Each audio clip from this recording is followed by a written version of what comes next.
Hi, I'm Wyatt. And I'm Grace. And you're listening to our dad and your host of the Vacation Rental Revolution podcast. What's up, guys? Welcome to another episode of the Vacation Rental Revolution podcast. I'm your host, Sean Moore. And once again, our Friday interviews, my favorite conversations, talking to short-term rental investors that are getting into this game, willing to share their journey of what the ups and downs and all of the challenges in between. I always say every journey has lessons learned. And today we're going to be talking to Gered De Hoogh. And Gered, I really appreciate you joining us and excited to talk about your journey into short-term rental investing. Great to be here, Sean. Appreciate it. Awesome, brother. Yeah, absolutely. So, Gered, I always like to kind of start off with the background, right? I always, it's always fun to hear somebody's background, their experience. Where are you from? What does the work situation look like? What pays the bills? Have you been investing in real estate for a long time? What led us to short-term rentals? And so it's always fun for me to start there, right? And what is the background that led us into this? And so maybe we can start there and share kind of your journey and your background of where you're from and what the real estate investing journey has looked like up to now. Yeah, sounds good. I'm from Iowa, and in the year 2000, I started a custom cabinetry company. Just small scale. It was just me. Started that on my dad's farm. And it was just a little one-man shop. Did that for quite a few years. And then my brother, who's 6 years younger than me, he was in college at the time. And when he graduated, he joined me. So we're partners now. And we grew it into, right now we're about a 9-man shop. So we grew it pretty good. During that time, I did some real estate investing, I guess you could say. I was more long-term real estate. So we live in a town of about 5,000. So pretty small town. Yeah. Yep. But there's a community college here, a trade school. So there's a lot of need for, small rentals like that. So I had 23 units at the time. Over the course of the years, grew our business, kind of got sick of the headaches with the long-term rentals. So ended up selling that off. And then in 2017, we built a bigger facility now. So that's all I do now is just manage that business and manage. Nice. So so you had 23 units. That's a decent portfolio of long-term rentals. When you were building that up, kind of got tired of it. How long did you have that? When did you start and kind of when did you get out of it? Well, a property came available right next to our shop in town here. And it was a fourplex. So ended up buying that because we were kind of landlocked. So I wanted to buy that in case we ever wanted to expand. Bought that. It was good.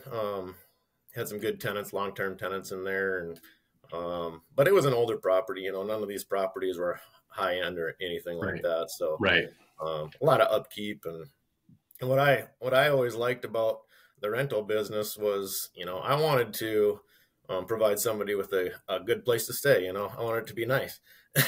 And then you get people in there, then they would, they just wouldn't take care of it the way you wanted them to. And then I ended up buying another triplex on the highway. And then an old hotel that was transformed into an apartment building. There was about 16 units in there. Okay. Bought that and I rented that to a lot of college students. What college were you close to? Is it the University of Iowa, or where were you guys close to? No, it's so we're in Northwest Iowa, so it's a trade college here, Northwest Iowa Community College. But it's a really good trade school and it's growing.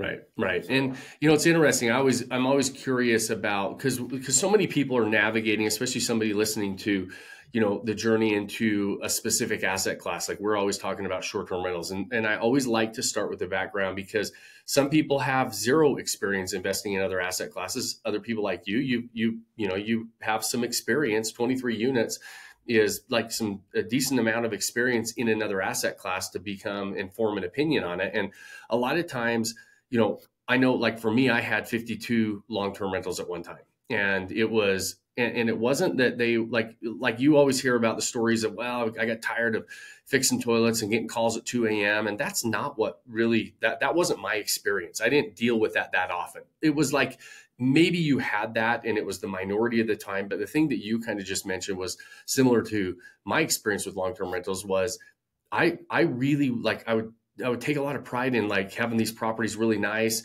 and, putting, taking care of them. And then when somebody would get in them, and most of the tenants were good, but there was times where people didn't pay their bills. And then you'd have to say, hey, listen, I've got mortgages. I got to get you out, or you got to start paying your bill. And they would be so offended by that. Like, I remember like just being like, I can't handle this because I remember one time we put brand new hardwood floors in this great place and somebody couldn't pay their bills and we had to get them out. And, they moved out and they trashed all the walls. They took, screwdrivers and wrote FU all across the brand new hardwood floors. And I'm like, and that's what really turned me off of it. It was like, really, that, we're trying to provide a service. Obviously we have mortgages on these. We're not, at the time, if they weren't paying their rent, I couldn't pay my mortgage. Right. And so it was that situation, but people were so offended by asking for money. And I was like, man, I gotta find a different way to do this. Yeah. Or if you ask for the money, they'd tell you, yeah, they'd have it in a day or two, but that was the same story next week and next week and next week. Right.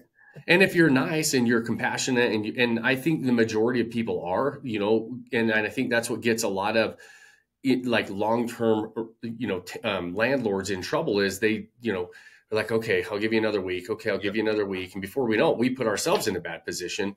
And then it comes down to, hey, we got to get you out. Right. And it's hard. Exactly. And so it's interesting. I always like to have that conversation about like the frustrations of other asset classes. Now, I love real estate. Nobody's going to hear me talk bad about real estate in general. And I think there's pros and cons to every asset class, including short-term rentals, which is why we're talking about this. But I think that there's like short-term rentals aren't perfect either, right? There's challenges and there's things that we have to navigate with short-term rentals as well. But it's always good to talk to somebody that's been in different asset classes and have their experience of why they got out of it or why they liked it and stuck with it. So I appreciate you sharing that. So we've got the business that's growing. We started getting into buying some properties with the long-term rental side of it. We decided to sell those. And so take us from that stage of how we were navigating. Obviously we were investing into the business. That's the the main focus, right? And that pays the bills. That's the active income. Yep. And so what got you interested in dabbling or going into and looking at and exploring another asset class like short-term rentals? Well, I've always been a little bit intrigued by it. Never really gave it too much thought, but I guess it was right around that COVID year. We went to the Black Hills area, is where I bought my short-term rental. But anyway, my son, who was a senior at the time, their high school football team, they always take a trip there for a long weekend, and they do a hiking trip with the football team and then the dads, just the seniors and the dads and the coaches. So we did that. We stayed in a really large short-term rental, and it was a lot of fun. But just got to talking with some other guys that that talked about you can do really well, buy a short-term rental around here and just have a management company take care of it. And of course, that was during COVID when everything was doing well, Right. So, and at that time, I just kind of started dabbling in it a little bit, got a hold of a realtor in the area. And then kind of got on his list, and every month or so they'd send me updates on, what's available, those kind of things. And it was probably 2 years before we went back to the Black Hills just on summer vacation. That was this past June, and we stayed in a rental again there. And it was a really nice place. It was a nice house, nice location. Really liked it, but there was absolutely no experience to it. There was no outdoor things to do. There was a hot tub, but there was no outdoor seating. There was no fire pit, things like that. My wife and I were just like, this is a nice place, but there's just like, we went to the store and bought lawn chairs, so we just had a place to sit outside. So you sit out? Oh, wow. Yeah. Yeah. So, I guess at that point, all I was doing at that point, I was sitting outside on my phone, just looking at properties, scrolling through, finding some different ones we might want to look at while we're out there. And we did find a couple. So we drove past them. We drove past them. You know, it looks really good on paper on the pictures. And then you get there and you're like, oh, God, I just don't think I would like this area or this spot. You know, it's a little Yeah. trashy, you know. And then I found this one, and all of a sudden I seen it. You know, it wasn't a big place. At the time, it was just a 1-bedroom, but it came with 25 acres, which really appealed to me.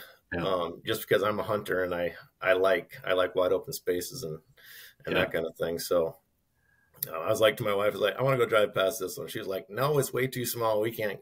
We have 4 kids, you know, 6 in our family. We can't make that work, even, you know, and because we want to use it for ourselves. That's why we were really wanting to get into this. And then of course renting it out would help pay for the expenses.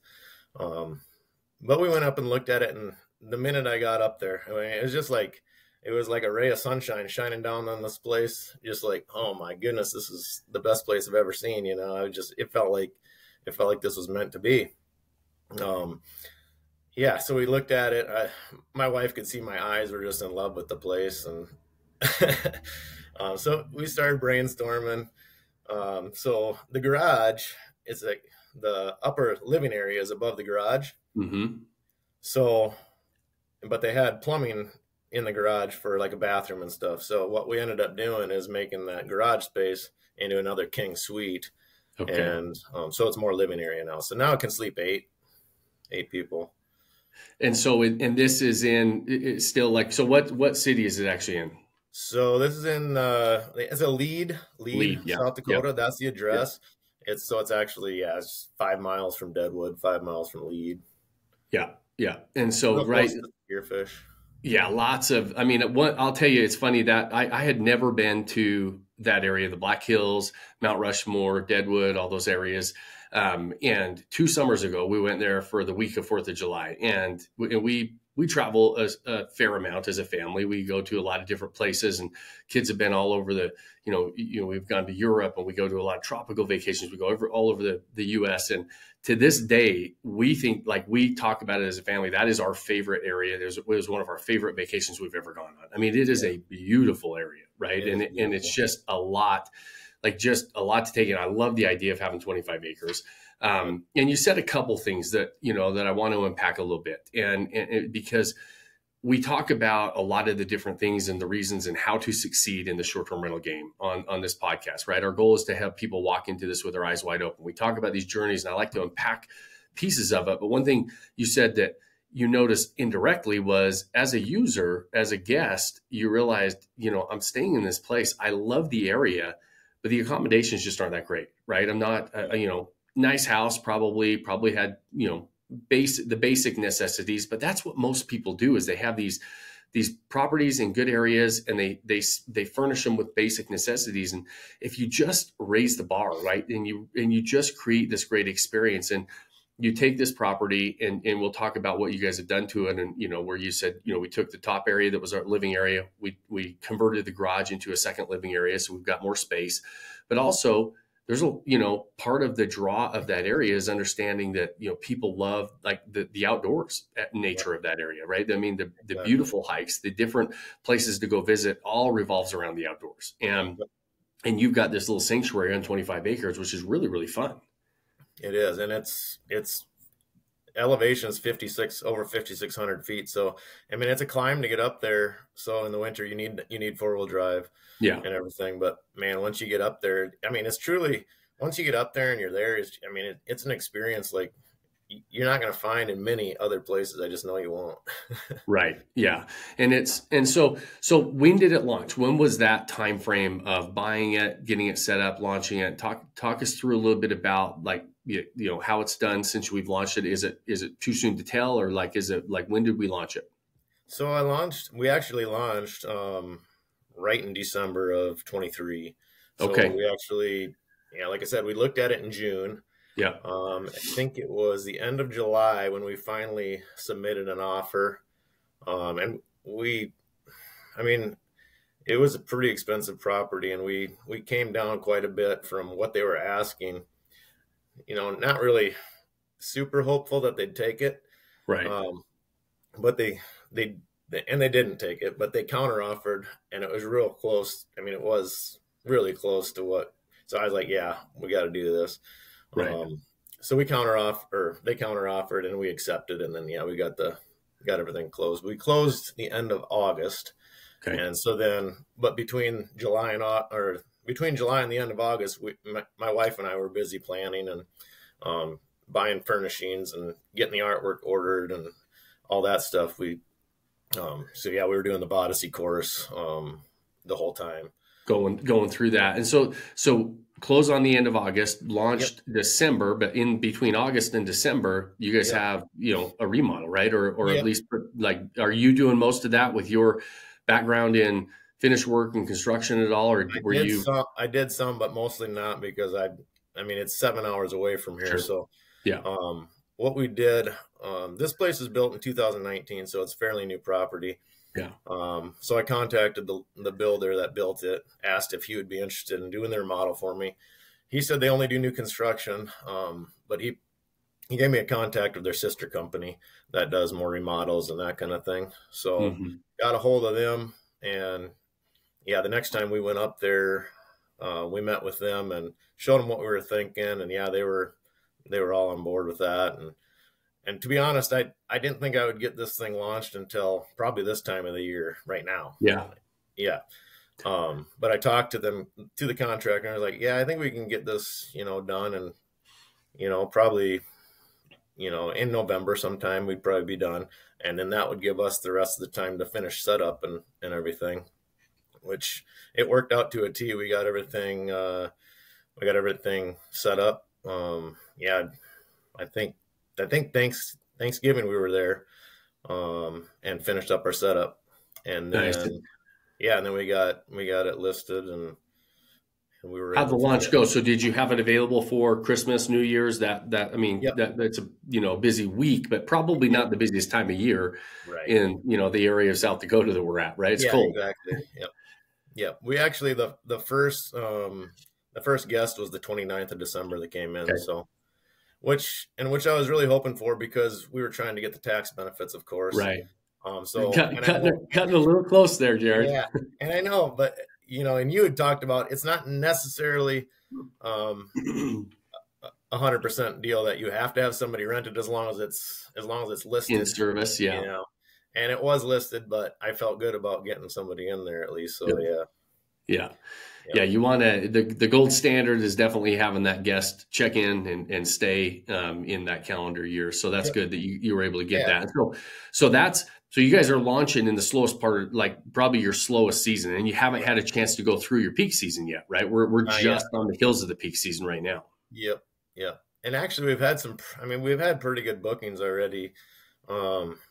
January, it was probably 3-4 weekends. February was decent. March was really good. Good. April, which we were just in, that was pretty good. And now in May is, over half full. So I feel good about that. June is completely booked, right? And July is about half booked. So, and we got one booking in September and October already, and we're starting to trickle in some reviews, Right. We just got a new review. So really a pretty successful launch. And I talk to me about, because you've been around and seen a lot of stories inside of our community of people launching many different properties, right? We've got thousands of properties in our Vodyssey portfolio at this stage, and you've seen lots of stories of launches. And I'm always a proponent of that. I don't like to try to time my launch. If the right property comes around, we want to launch it as soon as we can, right? Whether we launch in the slow season or the peak season. A lot of people think that the peak season is the best time to launch. And I always kind of argue that I like launching during the slower part of the year, because you can work out the kinks. You can get some people coming in. You can kind of figure things out. You don't leave a lot of money on the table. You probably were able to raise your prices a little bit for this season coming up. Like you said, you're booked out in June, and July starting to fill up. And so like going through a launch in the slower season, and trying to work out some of the kinks of, what works, what doesn't work, what feedback you get, what, all those different things. Tell me just like, what would your on the surface opinion be about launching peak versus non-peak? For me, I'm really glad we got a launch during the off peak. 'Cause from then until now, I mean, we've been working out kinks. I mean, we've had, okay, so this place is a little bit off the beaten path, I guess you could say. I mean, Right. there's a good road to it, but it's a private road, so it's not super well maintained in the winter. So when it snows a lot, my neighbor who's just across the road, you can't see him, but he actually does all my snow removal at my place, and then he'll clear the whole road down to the county road with a skid loader. So that was kind of tricky to work that out, and then also trash removal. That's a big deal, which I never would have thought of that, thinking, well, we'll get trash service here and it'll be fine. It didn't work out that way. So no. I called all the trash companies. None of them wanted to come up there. So I ended up getting trash service, but I have to have my bins, it's a couple miles down at the county road every Thursday for pickup. So I found a neighbor that was willing to go up every Thursday, pick them up, and then bring them down, and then bring them back up on that evening. And I'm paying them to do that. But it's just things like that you don't think of until you go through it. Yeah, exactly. And and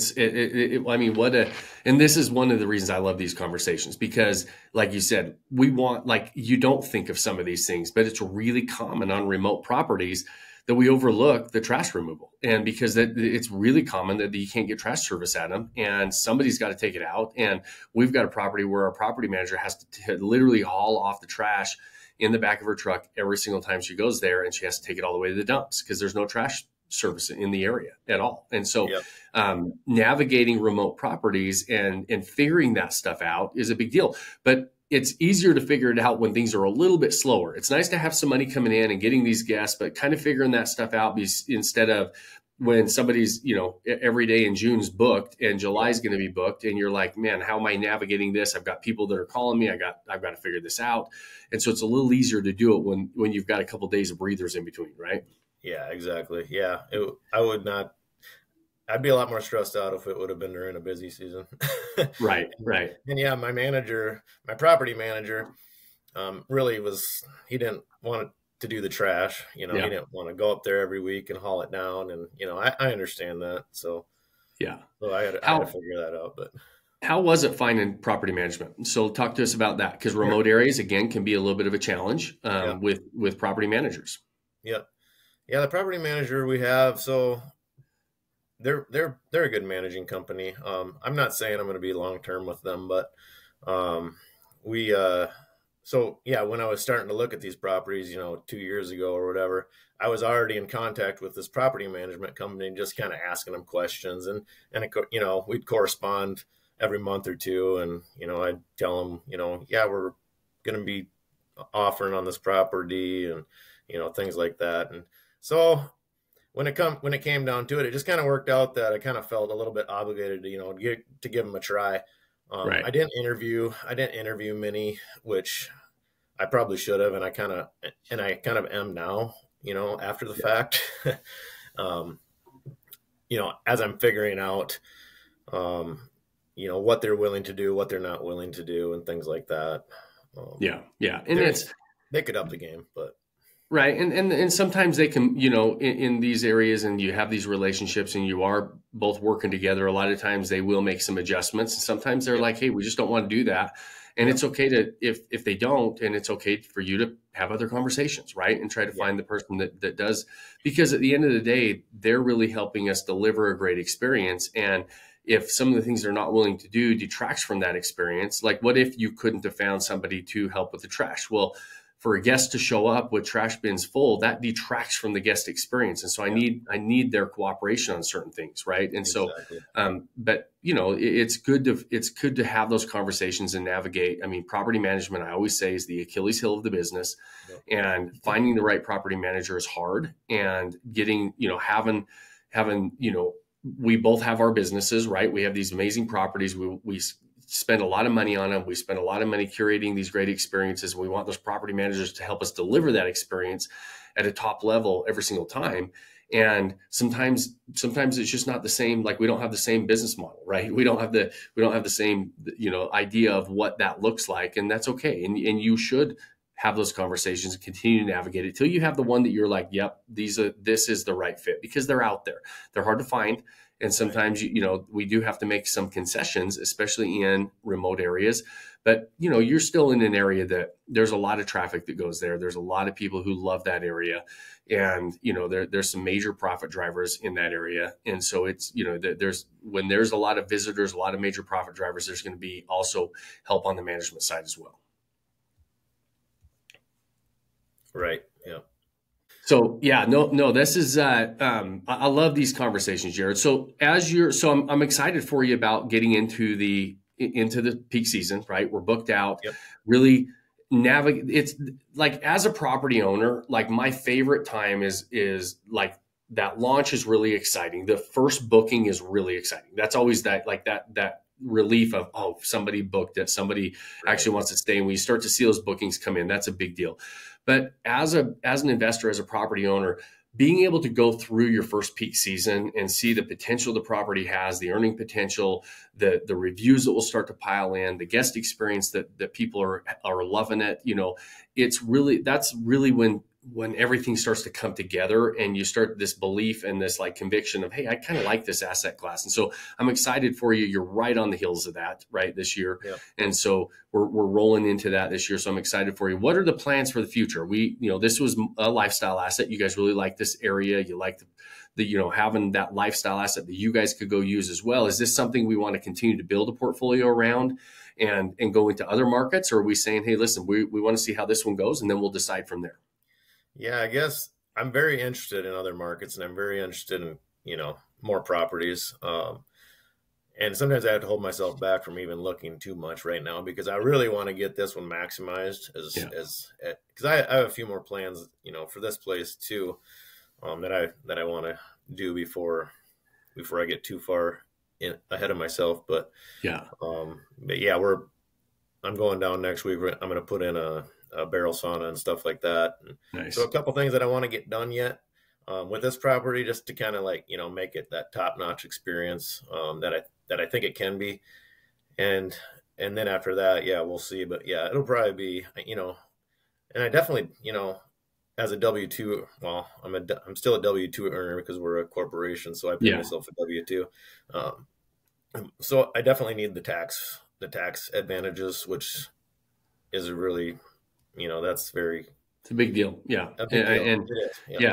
And for sure. And being able to leverage the ownership of short-term rentals to help us reduce our active income tax liability is huge, and really understanding how to do that. I'm glad that you kind of mentioned that. We won't go into the details of that, but that's a big deal. Right. And so, and I'm glad that you brought up the fact that you're saying, hey, I'm going to, I feel like we've said that before, and I think you're, a good, paying attention to what we're talking about, but it's maximizing what you have before you move on to the next one, right? Because it's just like anything else. If you have something that's not quite ready and maximizing, you're not pulling all the levers to really maximize the asset that you've already have in your portfolio. If you move on to the next one, you'll never go back and do it. It's very, very seldom that you ever go backwards.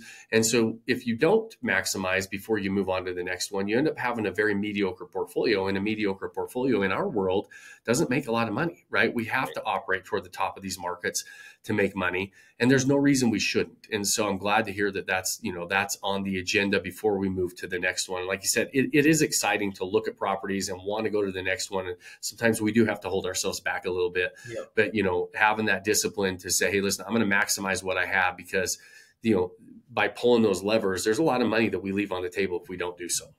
Yeah. Yeah, no, it's been a lot of fun. Yeah, my wife and kids have enjoyed it just as much as I have, I know. And it's been a great experience. But yeah, I just want to get this property where I want it. And I know launching it in the off season, it was good for a few reasons, but as far as getting that experience to these people, they're going to experience the real greatness, I think, of this area and this property, now until this fall, because when the weather's beautiful, I mean, you're not fighting snow, you can be outside, if you're stuck inside, it's just not the same. Right. Yeah, you're exactly right. The beauty of that area is the outdoors, right? Yep. And it is all those different, I mean, that is, it's just, I mean, it's really a beautiful area. And so if nobody's ever been there, obviously you guys, we post the links to these properties, go visit it, check it out, and go visit that area. Again, to this day, it's the most, the most fun we've had as a family on a family vacation. And it was kind of a spur of the moment. Like, we booked the tickets, 2 days before the week of 4th of July. We're like, hey, we've got a couple of days off. Let's go check it out. And we're like, man, I can't believe this is like that. We haven't been here before. It was awesome. And it was in the middle of the summer, right? And we were able to go on the hikes and go check the different, the area attractions out, and go into the national parks and the state parks and the monuments and everything else around. It was so fun. Like, the town of Deadwood is just cool too. I just love the history there. Yeah. It was so fun. It was fun. My son, he's like, hey, Dad, we should go. And I posted this on Instagram, but it was funny. We were walking on Deadwood, and they've got the casinos there, right? Yeah. And we're walking up and down, and he said, Dad, go put some money on the number on the roulette table. I said, okay, everybody can pick a number, right? Everybody in the family, everybody gets to pick one number. And I'll go put $25 on each number. And if your number hits, you get half of the money, and the half of it gets split between the other three. And so we'll all go play it together, right? Well, we go play it, and sure enough, I was, and I wasn't thinking that anybody would hit. Sure enough, my son hits, right? Oh, yeah. So he wins $900, and he's like, "This is easy." I'm like, okay, that might not have been the best idea of doing that. So he's sitting at the sign in Deadwood with his money flared out, and I'm like, oh geez, here we go. That's cool. But it was a fun town to be in, and like, just like the history of it, like you said, and. But that's my memory of Deadwood is Wyatt hitting picking the number on the roulette table. That's cool. So it was fun. So awesome, Gered. Listen, at the end of every episode, I always appreciate you sharing your journey and jumping on, and being able to talk about the ups and downs, the lessons learned along the way. Because I always say, sometimes we have these, like, we don't, if there's nothing that was super dramatic that happened, we think that there's not lessons, but there's so many lessons that can be learned from somebody listening to that's thinking about getting into the game, or that's in the middle of the game. Even the lesson of the trash, right? I mean, something so simple, but it's a big deal when you're in the middle of it, right? And so to be able to have the foresight and be able to talk about those things, I really, really appreciate it. At the end of all of these, I always ask, like, if you're going back and like in giving yourself some advice, right? In knowing what you know now, getting into the game, navigating some of these different waters, what advice would you give yourself if you could tell your younger self before you started this journey? Sure. I thought about this a little bit, just because it's kind of hard to know, what would you do different, or what would you, what kind of advice would you give? But one, I would say, just know your property goals. It was easy for me to, because like I said, we bought this place, wanted it as a lifestyle asset, and we were going to rent it out. Should I get some money on the side? It was easy for me to be like, go all the way to the money side and not think so much about the lifestyle asset side. Right. I just think that's important. Know your property goals. And then, too, just, you're going to have obstacles that come your way, but you just roll with it, and figure it out. It's just trial and error. It is. Yeah. And I love that advice. I always say that we always start with, hey, what are our property goals? You've heard me say it so many times. Somebody says, what do you think about this property? Or should I do this? Or should I do that? I said, what are your goals? Like, let's go back. That has to be our North Star, our guiding light, because there's a process for everything. There's a way to underwrite everything. And there's paths that we're going to run down when we're setting properties up. But when we make big decisions, we have to go back to what our property goals are. And like you said, if you don't, you could look at a property and say, okay, no property, no area is ever going to be perfect. That's why it's so important to know what your property goals are too, is because when you're navigating this road, there's going to be all kinds of noise from the outside showing you that, there's a different opportunity over here, or a different, better one over here. And sometimes they do sound better, but they might not meet our goals, right? I love this game. And I say over and over again in our group, I say, hey, listen, we're all following the same path. We're all underwriting deals the same way. We're analyzing markets the same way. We're setting up properties the same way. We're articulating and marketing the same way. Yet all of our portfolios look so different. And the only reason is because we all have different property goals, right? And so I think that's a really, really good point to end on, and really good words of advice to say, just always remember that, you're going to have things and reasons why you got into this game, and you have specific property goals for yourself that might be different than mine or somebody else's. And they should be, right? That's the name of the game. And when you start running down the road, like you said, there's going to be challenges. There's going to be obstacles, right? There's no way to avoid them. And you don't know what they're going to be when they happen. And that's why I tell people why I love our community so much. There's a lot of collective experience in there. There's a lot of people who have gone through some bumps and some bruises and some different challenges that can share how to get past them faster, right? And sometimes you can avoid a lot of them. But other times when you're in the middle of them and you need to get out of as soon as possible, it's nice to have somebody with some experience to show you. And that's why I love our community so much, and why I love these types of conversations. And so, Gered, we're going to wrap up today. And I really, really appreciate your time. It's been a fun conversation for me. I know it is for the listeners. Those of you that are listening to this episode, we always appreciate your time. We know how valuable it is, and I hope you get out of it as much as I do.